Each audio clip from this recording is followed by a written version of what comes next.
ஆதிசங்கரர் திருச்செந்தூர் முருகன் சன்னிதானத்தில் பாடி அருளிய சுப்பிரமணிய புஜங்கம்.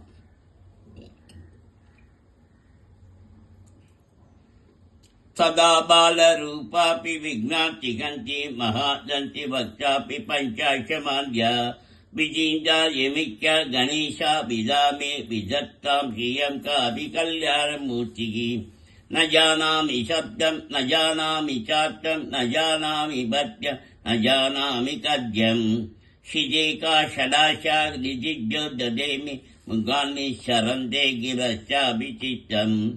மயூராதிரூடம் மகாபாக்கியகூடம் மனோகாரிதேகம் மகச்சேத்தகேகம். மகி தேவதேவம் மகாவேதபாவம் மகாதேவபாலம் பஜே லோகபாலம். யதா சந்நிதானம் கதா மானமாமே பவாம்போதிபார கதா சேததைவ. யஜ்ஞ சிந்து தீரே யாக்தே தமிதே பவித்ரம் பராசக்தி புத்திரம். யதாக்தே தரங்கா லயம் யாந்தி துங்கா ததைவ பதஸ்தன்னிதௌ சேபதாமே. गिजिपोमि भक्ति निनादसयन्तं सदा भावये ईश्वरौजे गुगन्तं. चिरौ मन्निवासे नराये धिरूढ सदा पपते ताजते जिरूढ. गिजिव प्रवक्तन्त तैलाजिरूढ सदेवो मुजे मे सदा षण्मुगोऽस्तु. महाबोधितीरे महापापचोरे मुनिदानुकूलेषु गन्धाख्यशैले. गुहायाम् असन्तं सभासा लसन्तं जनात्तिम् अरन्तं तयामो गुगन्तम्.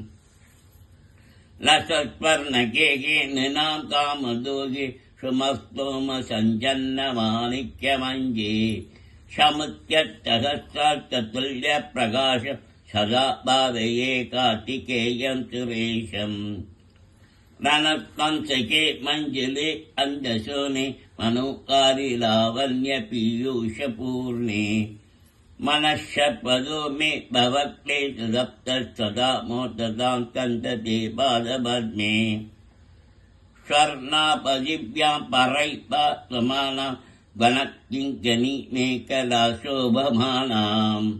लसत्ते भट्टेन विद्ये समानां कलिबाधये स्कन्ददे दीप्यमानाम्. पुलन्देशकन्या नभोग कलुङ्गा रत्नालिरङ्गा न सप्तकाश्मीररागम्.